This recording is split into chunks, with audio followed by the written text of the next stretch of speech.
오늘은 부활주일입니다. 신약의 사복음서에는 예수께서 십자가에 달려 죽었고 그리고 3일 만에 부활했다는 사실을 명확하게 증거하고 있습니다.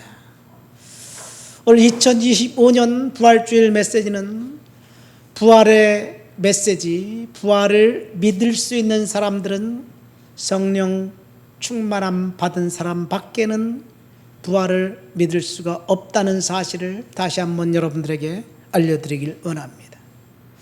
오늘 본문 사도행전 2장은 오순절 성령 강림을 경험한 베드로가 예루살렘 성전 근처에서 이제 길거리에서 백성들에게 메시지를 선포했던 설교입니다. 베드로의 메시지의 핵심은 너희가 십자가에 못 박아 죽인 그 예수를 하나님이 다시 살렸다. 죽은 예수를 부활했다. 그래서 그가 그리스도가 되었다. 주님이 되었다는 이야기를 하고 있습니다. 부활, 죽은 사람이 다시 살아났다는 그 이야기 믿을 수가 있나요? 인간의 경험과 인간의 과학과 인간의 지식으로는 죽었다 살아나는 방법은 없습니다. 물론 거의 죽음에 간 사람들, 임사 경험을 한 사람들은 많이 있어요. 니어데스 체험을 한 사람들이 많습니다. 죽음 가까이 가서 공통적으로 죽음 가까이 갔다 온 사람들은 삼도천을 건너고, 우리식으로 하면 성경식으로 하면 요단강을 건너고 그런 광경들을 다 증언합니다. 여러분, 정상적인 이성을 갖고 있는 사람들이라면 죽은 자가 살았다는 사실을 결코 믿을 수가 없습니다. 왜요? 우리들의 경험이 그것을 허용하지 않기 때문입니다. 실제로 예수님의 부활을 가장 먼저 목격한 사람은 누구일까요? 우리는 여성들이라고 알고 있습니다. 그런데 그 여성들보다, 마리아보다 더 먼저 예수님의 부활을 눈으로 직접 본 사람이 있어요. 있다고요? 목사님 진짜 있었나요? 있었을까요? 마리아는 예수님이 부활한 광경을 보지 못했어요. 그런데 그 무덤을 지키고 있었던 로마 병사들, 그들은 눈을 부릅뜨고 무덤을 지키고 있었습니다. 돌이 굴려지고 예수님이 일어나는 광경을 직접 눈으로 목격했습니다. 왜 그들이 눈으로 목격했느냐? 바리새인들과 그 사두개인들이 예수를 십자가에 못 박으면서 빌라도에게 이렇게 요청을 합니다. 다 같이 우리 마태복음 27장 말씀을 읽어볼까요? 63절부터 66절 마태복음 27장 다 같이 읽겠습니다.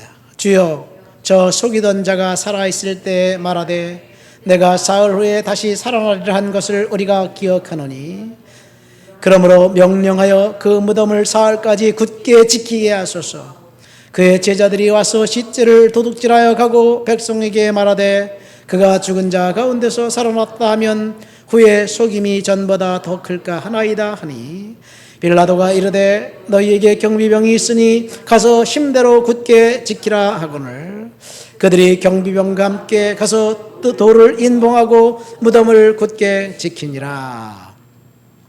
그래서 로마 군병들이 무덤을 굳게 지키고 있었습니다. 그런데 예수께서 무덤에 들어간 지 사흘째 되던 날 진짜로 살아났습니다.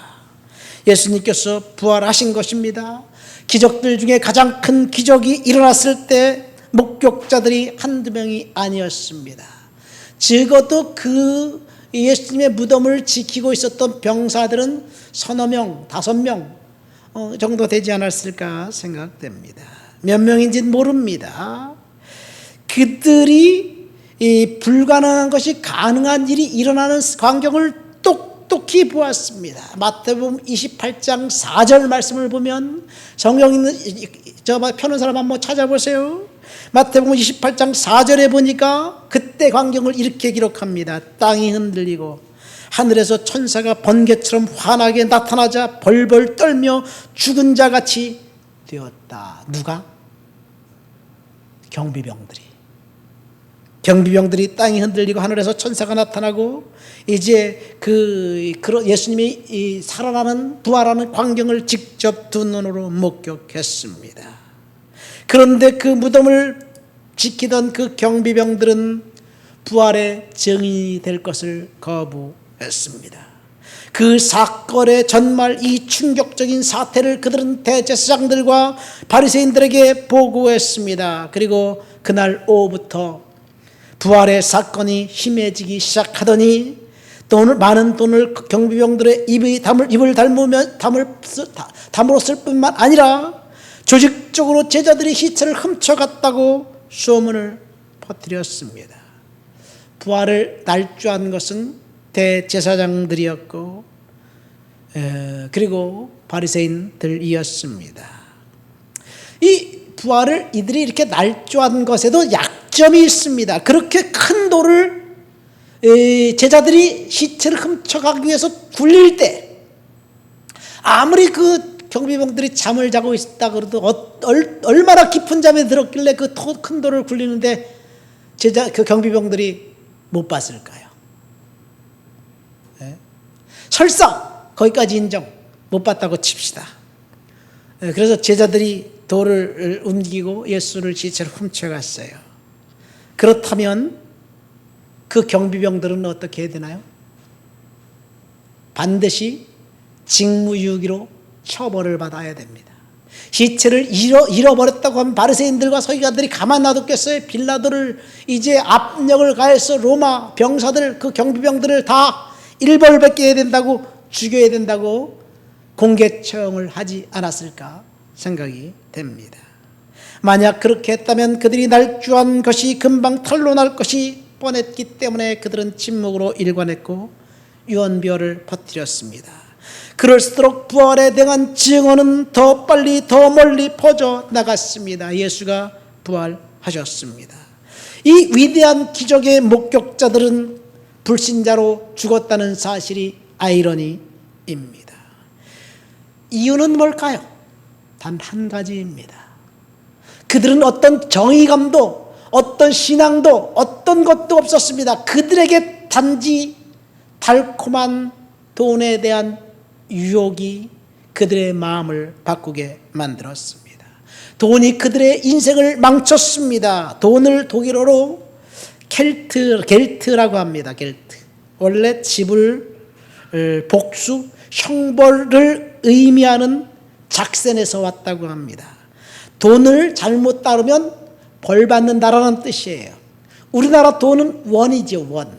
사실 1886년에 발행한 동전, 이 동전의 그 원은 원이 아니에요. 영어로 WARN이에요. 원이에요, 원. 뭐예요? 경고라는 뜻입니다. 돈 조심하라는 경고라는 뜻이에요. 그러고 보면 우리 조상들이 참 이름을 잘 졌어요. 돈 조심해라. 여러분, 가룟 유다는 돈 때문에 예수를 팔았고 데마는 돈 때문에 선생님을 버리고 이제 데살로니가로 돌아갔습니다. 로마 병사들은 돈 때문에 부활의 그 첫 목격자 증인이 된 축복을 거부했고 불신자로 남았고 예수를 그 부활을 거부했을 뿐만 아니라 조직적으로 증언을 조작했습니다. 아무리 돈이 좋아도 그와 같은 결과가 일어난다면 돈은 축복이 아니라 저주입니다. 이 세상에서 일어나는 사건과 사고들의 대부분 보면 돈 때문에 일어납니다. 돈이 사람들의 마음을 사로잡아서 괴물로 만든 거지요. 돈이 일순간에 우리의 영혼을 갉아먹는 독이 된다는 사실, 돈이 우리를 망칠 수 있다는 사실, 부활의 첫 증인인 경비병들을 통해서 알 수 있습니다. 우리 예수님께서 십자가에 달려 죽으신 그 갈보리 그 언덕으로 가볼까요? 갈보리에는 기적이 일어났습니다. 갈보리에서 일어난 기적은 뭔가 없는 것이 생긴 기적이 아니라 뭔가 일어나지 않은 기적입니다. 수많은 구경꾼들이 갈보리 예수님께서 십자가에 달려 돌아가실 때 그 자리에 있었습니다. 예수님이 십자가에 달려 죽는 그 순간 포악한 추악한 폭력 의식은 아무 간섭 없이 끝까지 자행되었습니다. 이것이 기적이에요. 거침없이 사악한 자가 승승장구하는 것이 기적이라는 사실, 오늘날 우리는 보아야 될 줄 믿습니다. 그 기적은 하나님의 경고입니다. 하나님의 아들 예수는 무력했고 천사들은 물러나 있었고 아버지도 등을 돌렸습니다. 이것 역시 기적입니다. 아니, 우리 눈에 확실히 아버지께서 등을 돌리신 것 같습니다. 그래서 나의 하나님 어찌하여 나를 버리셨나이까 예수님께서 외치며 돌아가셨습니다. 예수님께서 무도한 자들, 의롭지 못한 자들이 승리하도록 내버려둔 그 사건을 사실은 역사는 계속해서 정확하게 기록하고 있었습니다. 백성들과 간원들은 비웃었고 하나님은 완전히 무력해 보였습니다. 이 공교적인 순간의 역사의 카메라는 고스란히 모든 장면들을 다 기록하고 있었습니다. 사람들은 재판, 판결, 십자가의 형벌과 죽음의 세세한 장면들을 구경했는데 그리스도께서 죽지 않았다고 누가 이야기할 수 있겠습니까? 부활을 부정하는 사람, 두 번째 부정하는 사람들은 예수는 죽지 않았다, 기절했다, 뭐 이렇게 주장하는 사람들이 있어요. 수많은 사람들이 봤는데 어떻게 예수가 죽지 않았다고 이야기할 수 있을까요? 예수님은 실제로 십자가에 달려 돌아가셨고 3일 만에 부활하셨습니다. 살아났습니다. 지금 바울은 마가의 다락방에서 성령의 뜨거운 임재와 능력과 은사를 경험하고 난 다음에 이제 부활의 증인이 됩니다. 저와 여러분들이 예수 그리스도의 은혜 가운데 살면서 성령의 충만함이 우리들 가운데 있지 않다면 우리들 역시 부활은 믿지 못한 하나의 성경에서 그냥 기록된 그런 하나의 사건쯤으로 치부해 버리고 말 것입니다. 예수님은 부활하셨습니다. 성경에는 그래서 예수님의 부활의 첫 증인들을 이 로마 병사들이 거부했기 때문에 첫 증인들을 여성들이라고 기록하고 있습니다. 여러분, 이것은 1세기에 예수님의 부활을 누군가가 날조했다는 것이 아니라는 강력한 증거입니다. 예수님이 돌아가시고 난 다음에 복음서가 기록된 것은 적어도 한 50년 이후에 기록된 거예요. 예수님이 승천하시고 난 다음에 약 한 30년 정도 지나고 난 다음에 그 서신서 데살로니가 전서가 가장 먼저 쓰여졌으니까 복음서는 그보다 나중에 50년 이후에 기록됐습니다. 만약 예수님이 돌아가시고 승천하시고 난 다음에 50년 후에 부활을 기록했다면 그 부활의 증거를 조작할 시간이 충분히 있었습니다. 그런데 성경은, 복음서는 하나같이 이 부활의 첫 증인을 여성들이라고 이야기합니다. 그런데 당시 그레코 로만 시대, 로마가 세계를 정복할 때 여성들은 증인의 능력이 없습니다. 여성들이 그 증인을 서면 여성들은 인정해 주지 않아요. 어린아이들도 인정해 주지 않습니다. 여러분들이 만약에 부활을 조작했다면 증인으로 인정받지 않는 여성들을 부활의 첫 증인으로 내세우겠습니까? 누구를 내세울까요? 예수님의 제자들을 내세워야 되지 않을까요? 베드로나 요한과 야고보 같은. 아니, 그보다 더 좋은 것은요, 사실 니고데모 같은 국회의원, 아리마대 요셉 같은 사람, 이런 사람, 누구나 다 아는 저명한 사람이 예수가 진짜 부활했다, 그들이 첫 증인이다 라고 이제 해야 되지 매끄럽지 않을까 생각됩니다. 그러니까 이 부활의 첫 증인으로 여성을 등장시킨 것은 부활의 사실이라는 이야기를 증명해 주고 있습니다. 복음서는 부활 이야기를 변증하려고 쓴 책이 아닙니다. 변증하려면 설득력 있게 각색을 해야 되는데 전혀 각색을 하지 않았습니다. 그러니까 부활은 음모가 아니라 사실이었습니다.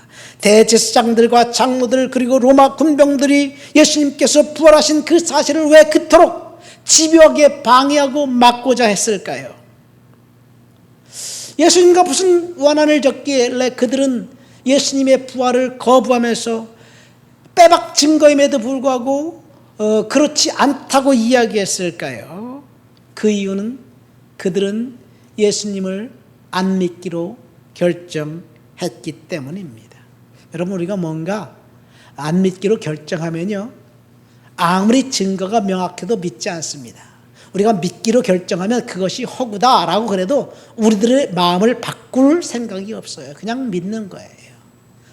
그래서 요즘 우리나라에서 나타나는 현상이 바로 그와 같습니다. 그렇다면 왜 대제사장들과 장로들이 합세해서 예수를 이제 부활하신 사실을 집요하게 거부했을까요? 근데 그들은 예수를 부활한 것만 거부한 것이 아니었습니다. 언제부터 거부했느냐? 예수가 태어날 때부터 그들은 부정했습니다. 동방박사들이 헤롯 궁에 찾아갔지요. 그래서 이스라엘의 왕으로 태어날 자가 누구입니까? 그러니까 헤롯 궁이 발칵 뒤집어졌어요. 그래서 헤롯 왕이 서기관들을 동원해서 자, 메시아가 어디서 태어날까요? 그랬더니 서기관들이 메시아는 베들레헴에서 태어납니다. 그래서 베들레헴 근방에 2살 이하의 어린아이들을 다 죽였습니다. 그때 그들은 동방박사의 증언과 여러 가지 경로를 통해서 메시아가 어린아이의 이 모습으로 태어났다는 사실을 알았습니다. 그런데 그들은 메시아를 거부했고 죽이려고 했습니다. 왜 그랬을까요? 왜 메시아가 태어났을 때부터 거부하고 부정하더니 십자가에 못 박아 죽인 다음에 부활하신 사실도 거부했을까요? 그것은 인간의 탐욕 때문에 그렇습니다. 인간의 역사는 긍정적이든 부정적이든 하나님에 의해서 간섭하고 계시다는 사실을 우리는 부활을 부정했던 그 사람들을 통해서 알게 됩니다. 역사의 거대한 흐름 속에서 누군가는 하나님께서 지팡이로 쓰시지만 누군가는 몽둥이를 쓰신다는 사실이에요. 이 사두개인들, 특별히 제사장입니다. 바리새인들, 그들은 율법을 연구한 성경의 박사들입니다. 성경의 박사들이 메시아가 태어났다는 사실을 알았음에도 불구하고 거부했습니다. 왜 그래요? 그들은 권력의 달콤한 이 권력과 돈에 심취한 나머지 메시아가 자기 때 당대에 오면 안 되기 때문에, 그러면 자신들이 갖고 있던 기득권을 잃어버릴 것이라고 생각했기 때문에 그렇습니다. 제사장은 사두개인입니다. 사두개인은 부와 권력을 거머쥔 사회 기득권층입니다. 그들은 사회 구조가 바뀌는 것을 원하지 않습니다. 보수적 정치인으로 항상 기득권 위치에 있었습니다. 그들은 로마 식민 정부와 결탁해서 이제 이스라엘에서 아주 중요한 기득권 역할을 하면서 정치적 권력을 잡고 있었습니다. 로마가 팔레스타인을 통치할 기간 동안 헤롯 왕이 예루살렘 성전을 건축했어요. 예수님이 활동할 그 당시에도 예루살렘 성전은 건축하고 있었고, 그 이후에도 약 50년 동안 더 성전이 건축 중이었습니다. 헤롯 왕은 유대인이 아니었어요. 에돔 사람이었습니다. 왜 헤롯이 성전을 건축했느냐? 성전을 건축해서 백성들의 마음을 그것으로 모아서 통치하려고 한 거예요. 그것이 헤롯의 음모였습니다. 제사장들은 그럼 어떤가요? 그 성전에서 기득권을 향유하면서 자신들의 권력을 유지하기에 급급했습니다. 그들은 하나님을 몰랐습니다. 하나님을 거부했습니다. 특별히 사두개인들은 성경도 거부하고 부활도 거부하고 내세도 거부하고 심판도 거부하는 사람들이었어요. 그들에게 오직 있는 것은 현실뿐이었습니다. 여러분, 현실만 남아있다면 우리가 심판을 거부하고 예수님의 부활을 거부한다면 우리는 사두개인과 비슷한 그런 사람이 되지 않을까 생각됩니다. 사두개인들, 대제사장들, 이들은 권력을 빼앗기지 않기 위해서 예수를 십자가에 못 박아 죽인 장본인이었습니다. 그랬기 때문에 그들은 처음부터 예수를 거부하고 죽이려 했습니다. 이 세상이 전부라고 생각하면 무엇이 가장 지혜롭고 현명한 삶인가요? 다른 사람이 어쨌든 상관없이 자기만 잘 먹고 잘 살면 되는 거예요. 그러면 이 세상은 아비규환 그 자체가 되고 말 거예요. 그래서 반드시 심판에 있어야 될 줄 믿습니다. 오늘 본문 말씀 보세요.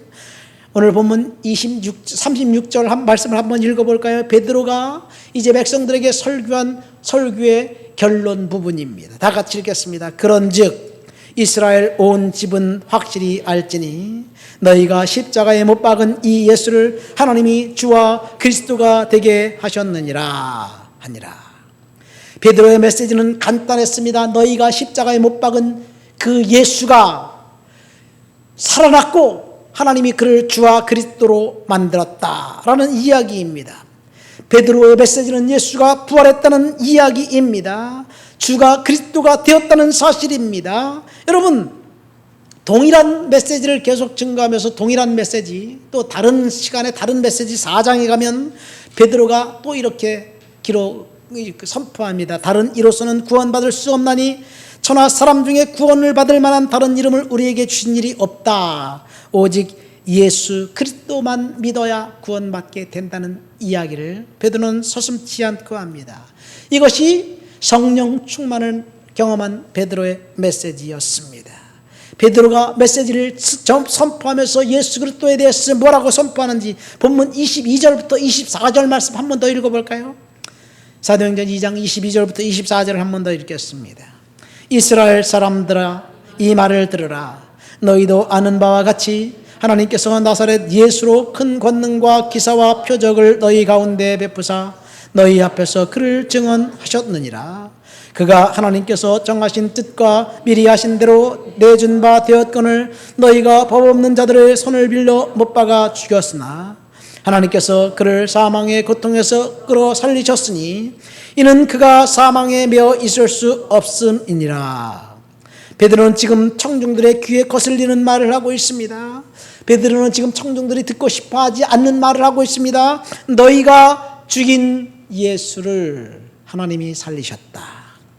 너희가 십자가에 달아 죽인 그 예수가 부활했고 하나님이 그를 주와 그리스도가 되게 하셨다. 여러분, 이것이 베드로의 메시지였습니다. 오늘날 우리는 베드로의 메시지 같은 메시지를 교회에서 듣는지 생각해 볼 필요가 있습니다. 사람들의 귀에 거슬리는 그 말을 목회자가 서슴없이 하나님의 말씀을 대언하고 선포하고 있다면 그것이 진정한 교회의 모습이 아닌가 생각됩니다. 그런데 많은 사람들이, 많은 목회자들이, 백성들이, 사람들이, 청중들이 듣기 원하는 설교만 하고 있는 것이 문제입니다. 베드로는 청중들이 듣기를 거부했던 불쾌하는 그 이야기를 계속해서 이야기하면서 성령께서 그 청중들의 마음에 감동을 주시고 마음에 깨달음을 주시고 회개하게 만들었습니다.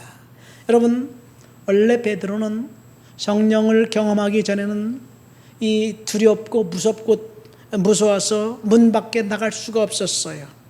저와 여러분들이 베드로처럼 성령의 충만함을 경험해야지만 예수 그리스도께서 부활하셨다는 사실을 믿게 됩니다. 여러분, 우리 주위에서 일어나는 일들을 한번 보세요. 얼마나 많은 사람들이 예수 그리스도의 부활을 믿으면서 부활 신앙을 갖고 있는지 우리는 생각해 봐야 될 줄 믿습니다. 성령을 사모하고 성령을 모시고 살아야만 됩니다. 오늘 설교 제목이 뭡니까? 2025년 부활절 메시지는 성령을 사모하면서 믿음으로 살아가자는 이야기예요. 성령을 받은 사람만 부활을 믿게 된다는 이야기예요. 성령에 대해서 예수님께서 뭐라고 제자들에게 약속하셨는지 사도행전 1장 3절부터 5절까지의 말씀을 한번 읽어보시겠습니다. 사도행전 1장 3절부터 5절. 그가 고난받으신 후에 또한 그들에게 확실히 한 많은 증거로 친히 살아계심을 나타내사 40일 동안 그들에게 보이시며 하나님의 일을 말씀하시니라. 사도와 함께 모이사 그들에게 분바여 이르시되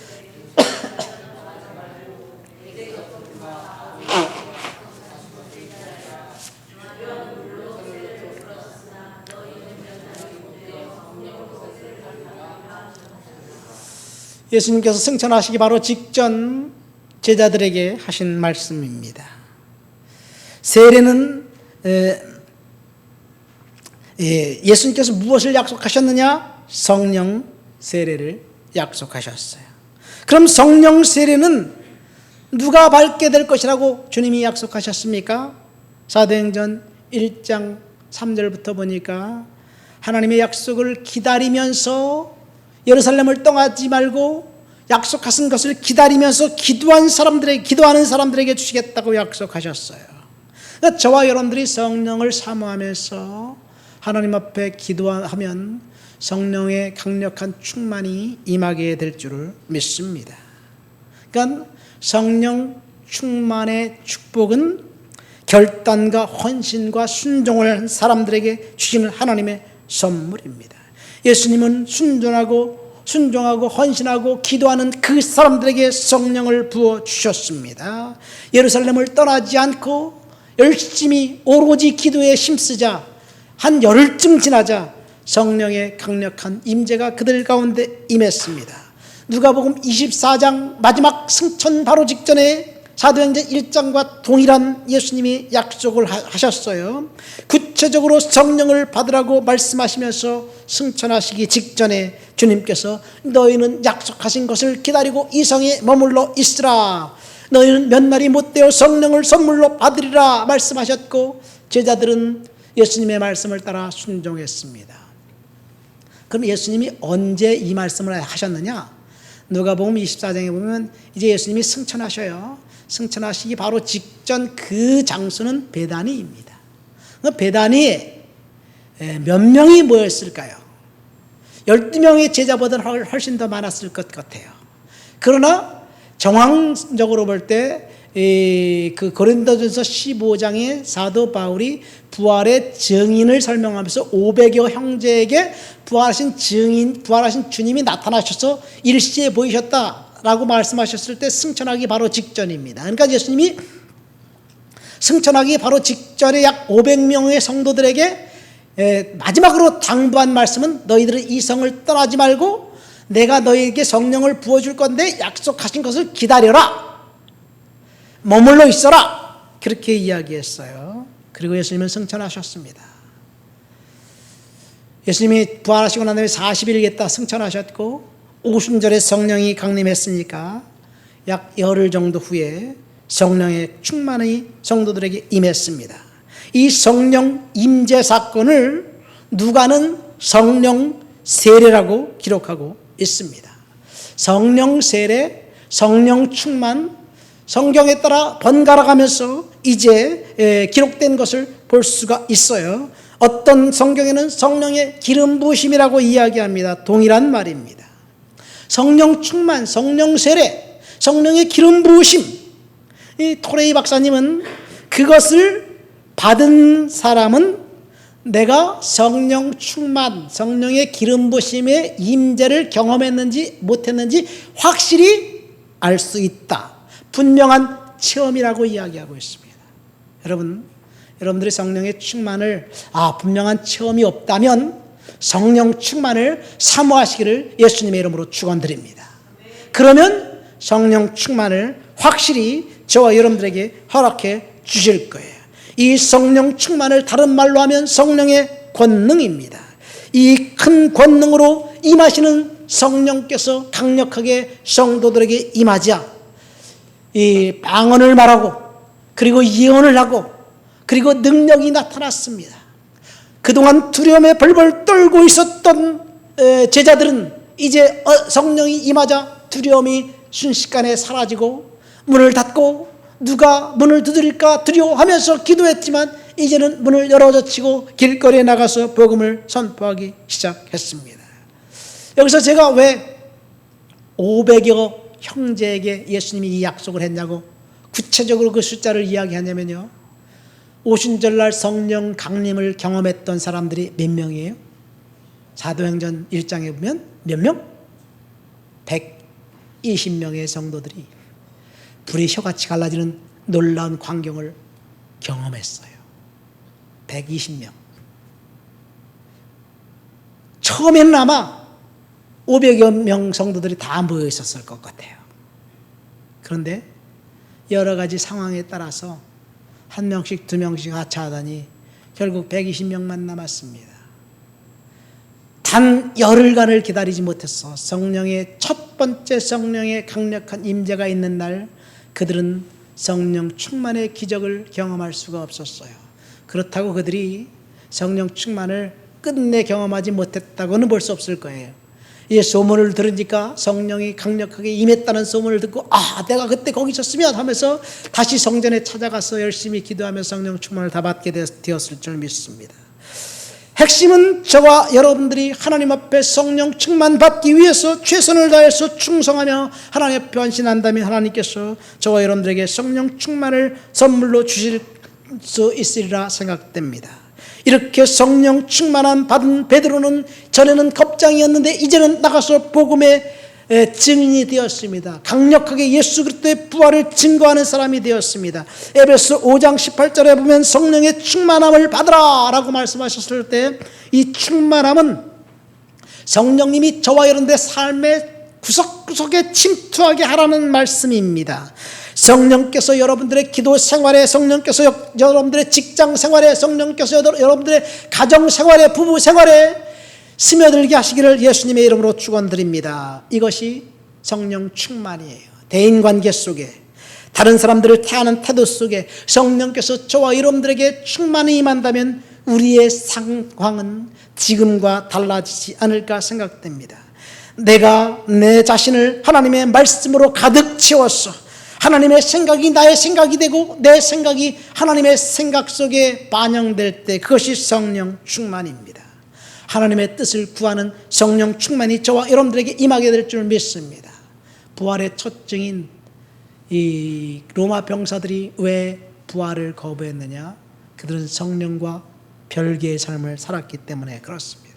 저와 여러분들이 성령과 별개의 삶을 산다면 이 세상에서 주는 쾌락과 달콤함 때문에 주님의 은혜를 잊어버리게 될 수도 있다는 경고를 오늘 말씀을 통해서 들어야 될 줄 믿습니다. 말씀을 맺습니다.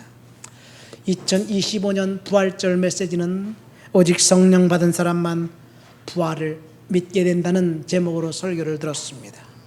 예수님의 부활을 가장 먼저 경험했던 사람은 예수님의 제자도 아니고 여인들도 아니고 로마 병사들이었습니다. 무덤을 지키는 그 병사들 예수님의 부활을 경험했는데, 명확한 체험을 했는데, 그들은 예수님의 부활을 증인의 역할을 한 것이 아니라 부활을 거부하는 자가 되었습니다. 왜 그런가요? 성령과 무관한 사람들이었기 때문에 그렇습니다. 세상에 주는 쾌락과 돈이 그들의 삶을 꽉 지배했기 때문에 그들은 부활의 증인이 되는 축복을 거부했습니다. 저와 여러분들이 성령 충만함 가운데 살 때 이 세상에서 주는 쾌락과 이 세상에서 주는 만족을 해서 해방될 줄을 믿습니다. 이 병사들은 돈이 주는 달콤한 유혹에서 진짜 축복을 거부하고 말았습니다. 저와 여러분들이 하나님의 은혜 가운데서 성령 충만을 사모하면서 부활의 증인 되시기를 예수님의 이름으로 축원드립니다. 우리 다 같이 말씀을 생각하며 통성으로 기도합니다. 하나님 아버지, 내가 부활의 증인의 삶을 살아갈 수 있도록 주여 도와주시옵소서. 은혜 주시옵소서. 능력으로 채워주옵소서. 기도합니다. 하나님 아버지 감사합니다. 오늘도 주님 앞에 나와 주를 높여드리고 주를 찬양하고 주를 예배합니다. 성령의 능력과 충만과 거룩한 역사가 나타나고 드러나도록 주여 도와주시옵소서. 믿음으로 살아갈 수 있도록 도와주옵소서. 은혜로 채워주옵소서. 능력으로 입혀주옵소서. 하나님 권능으로 채워주옵소서. 말씀으로 잡아 주옵소서. 주님만이 영광 받아 주옵소서. 주를 높여드리고 주를 찬양합니다. 예수님의 이름으로 기도합니다. 아멘.